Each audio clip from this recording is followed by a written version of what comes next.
cylindrical grinding kan. Okey. Sebab apa dia boleh dipanggilkan cylindrical grinding ni sebab dia bahan dia atau material dia adalah berbentuk silinder lah. Macam kat bawah tadi korang tengok yang petak kan. Jadi space untuk silinder saja.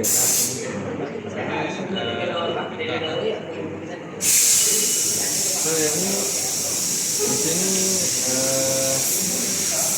sama juga macam bawah. Dia just space dia. Macam ni bila power on sini running power. Lepas tu kena release emergency. Lepas on grinding punya wheel lah yang ni. Lepas tu kena gerakkan.